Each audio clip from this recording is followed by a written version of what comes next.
पद्मासने संस्थितां वंदे तां परमेश्वरीं भगवतीं बुद्धिप्रदां शारदां। गुरुर्ब्रह्मा गुरुर्विष्णु गुरुर्देव महेश्वरः। गुरुर्साक्षात् परब्रह्म तस्मै श्री गुरुवे नमः। सद्गुरुदेव की। बड़ी खुशी हुई मुझे ये सरस्वती के प्रांगण में आकर। ये विद्या मंदिर है और जैसा मुझे पाटीदार जी ने बताया, ये जो मायरा हो रहा है ये भी सरस्वती शिशु मंदिर के लिए ही हो रहा है। हर एक गांव में मंदिर है, लेकिन वहां मंदिर में बैठे भगवान बोलते नहीं। आप भाव से तुलसी दल रख के थाल लगा लेते हैं तो स्वीकार तो हो जाता है, लेकिन थाली में से जीमते नहीं। और ये जो सरस्वती का मंदिर है, यहाँ भगवान बोलते हुए हंसते खिलखिलाते हुए बैठते, और यहाँ थाल लगाओगे तो तुम्हारे देखते देखते जिम जाएंगे। और ये बहुत बड़ा मंदिर है, जीवंत मंदिर है। भगवान ने गीता में कहा है, नहीं ज्ञान है सदृशम पवित्र ही विद्यते तत्स्वयं योग संसिद्धि काले निबंधते। इस जगत में ज्ञान से ज्यादा मूल्यवान, ज्ञान से ज्यादा पवित्र और ज्ञान से ज्यादा श्रेष्ठ कुछ भी नहीं।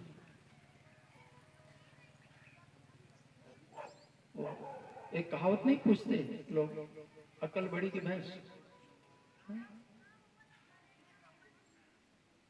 जितने भी यज्ञ करता है मनुष्य जीवन में, उन सारे यज्ञों में श्री कृष्ण कह रहे गीता में, आप पढ़ लीजिए बोल के, श्रेयान दिव्य माया जगह ज्ञान यज्ञों परंतप सर्व कर्माखिले पार्थ ज्ञाने परिसमाप्त थे।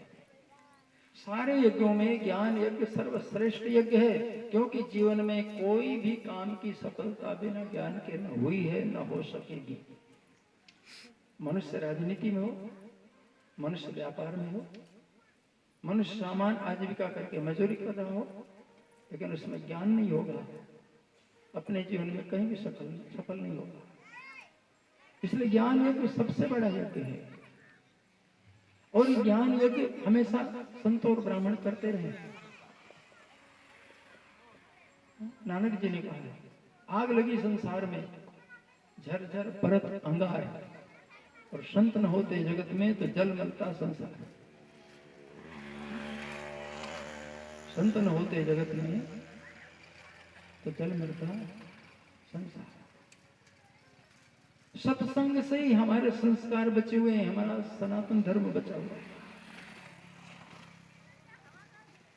700 साल हुए जिस तरह से सनातन धर्म के ऊपर आक्रमण हुए हैं। आप पूरी दुनिया का इतिहास खोज लें, पढ़ लें, देख लें। इस धरती के इतिहास में किसी भी धर्म, किसी भी संस्कृति में ऐसे आक्रमण न कभी हुए हैं, भविष्य में हो भी नहीं पाएंगे। अरे अफ्रीका के रहने वाले बेचारे गरीब लोग, वो जंगल में रहने वाले आदिवासी भाई, कि जिनको कपड़ा पहनना भी नहीं आता था, वो भी सिर्फ 100 साल ही गुलाम रहे, सिर्फ 100 साल। उसके बाद उठ के खड़े हो गए, गुलामी को उखाड़ के फेंक दिया। और धरती में सबसे पहले विकसित होने वाली संस्कृति सनातन धर्म है। दुनिया में कहीं भी खोदो, जमीन में से जो अवशेष निकलेंगे तो सनातन धर्म की संस्कृति होंगे। दुर्भाग्य, ये बड़े दुख के साथ कह रहा हूं, कि 700 साल गुलामी के और अभी तक हम अपनी धर्म रक्षा के लिए जागृत नहीं हो रहे हैं। हमें जब अपनी संस्कृति का, अपने धर्म का ज्ञान ही नहीं होगा तो क्या हम उसे बचा पाएंगे?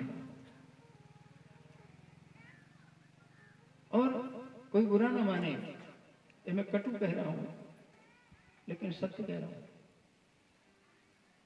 650 साल की गुलामी में सनातन धर्म को इतना नुकसान नहीं हुआ था जितना नुकसान आजादी के बाद 72 साल में हुआ है। इस धोखे में मत रहो कि सनातन धर्म के ऊपर हमले बंद हो गए। हमले चालू। 500 साल दूसरों की गुलामी रही, 250 साल अंग्रेजों की गुलामी रही। लेकिन यहाँ जितने बुजुर्ग बैठे हैं मेरे बड़ी बड़ी उम्र के, जो 80 साल के आसपास हों, आजादी को 73 साल हो गए, उनसे पूछो आजादी के पहले हमारे भारतवर्ष में सभी लोग चोटी रखते थे, सभी लोग तिलक करते थे, उसमें शर्माते नहीं थे, गौरव अनुभव करते थे।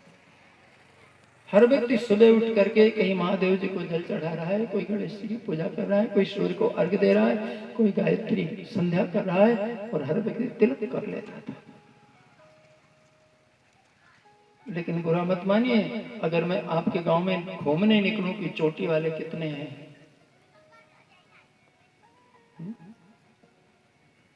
सौगंध खाने के लिए 1-2 निकले हुए तो भले।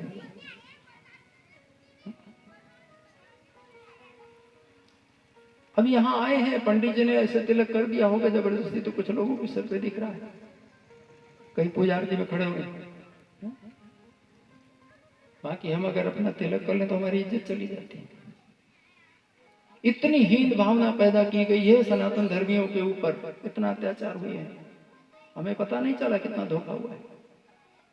हम अपना पोशाक पहनने से शर्माते हैं, हीन क्षुद्र हो जाते हैं।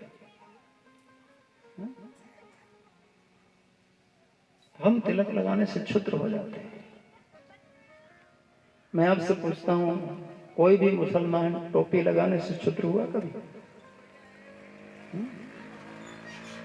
जितने आत्मबल से गौरव से अपनी टोपी लगाता है, वो पैजामा पहनता है, उतने गर्व से आप लोगों में से किसी ने धोती पहनी? यहां आरती में तो पहन लिया करो, 5 मिनट आरती में भी बहुत से लोग शर्मा जाएंगे।